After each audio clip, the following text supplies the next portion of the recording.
true story happened in the Philippines. The house on Willow Creek.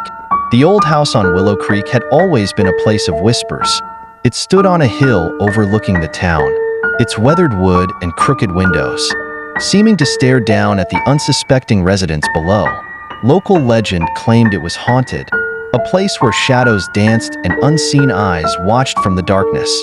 But for the family of 5, the house was simply home. They were a tight-knit group, bound by a shared secret. They all possessed a third eye, a gift passed down through generations. They could see things others couldn't, hear whispers on the wind, and sense the presence of the unseen.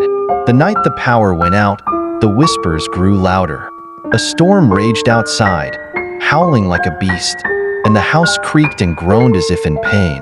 The youngest, a baby boy, cried inconsolably in his crib, his cries echoing through the empty halls. The mother, heavy with child, felt a cold dread creep into her bones. In her sleep, she saw a figure, a woman with eyes like burning coals, hovering over her. The woman's touch was icy, her nails like shards of glass, digging into her flesh. She woke with a gasp, her heart pounding in her chest, and saw a black cat vanish into the storm outside.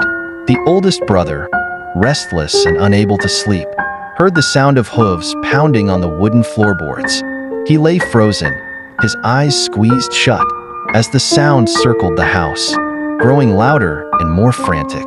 He could feel the floor vibrating beneath him, the air growing thick with a primal fear. The other siblings, sensing something was terribly wrong, huddled together in the living room, their third eyes wide with fear. They felt a presence growing stronger, a malevolent force that seemed to be consuming the house. Then, the front door burst open, slamming against the wall with a deafening bang. A cold wind swept through the house, extinguishing the remaining lamps and plunging them into darkness. The children screamed, their cries swallowed by the storm outside. The mother, her stomach churning with terror, stumbled to the window. She saw a figure silhouetted against the lightning, a woman with long, black hair and eyes that burned with an unholy fire. The woman stood at the edge of the woods, her gaze fixed on the house. She raised a hand, and the wind howled in response, carrying a chilling whisper, "The house is mine now." The children, their hearts pounding in their chests, huddled closer, their third eyes struggling to pierce the darkness. They knew then that the whispers were no longer just legends. The house on Willow Creek had a new master, and it was hungry.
March 8, 2004.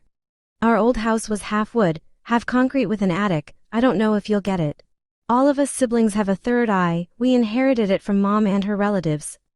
The whole day was normal, but I didn't expect the strange things we would experience that night. Mom was pregnant with our youngest sibling. There was no power in our area, so we opened the window, but our window has railings and only a lamp was our light source. Dad wasn't home that night because he was working. While I was sleeping, I suddenly dreamed of a female being, but I couldn't understand her appearance. She was stroking my belly. In my sleep it felt real. I could feel every nail digging into my belly at that time, until maybe 15 minutes passed and I woke up and suddenly a black cat ran out of the bedroom window.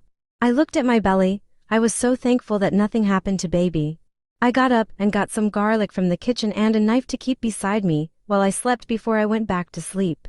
The next day, when I looked at my belly, I saw what looked like marks from nails digging in. Mom. It was midnight but I couldn't sleep because of the heat. While I was thinking, I heard what sounded like a horse running around the house. Of course, I was wondering because there are no horses here, but I thought maybe I was just imagining it. I closed my eyes, then a horse passed by again. I could hear the sound but I couldn't open my eyes because of the fear I was feeling. It lasted for maybe 5 to 10 minutes or more. I was just wishing I could sleep.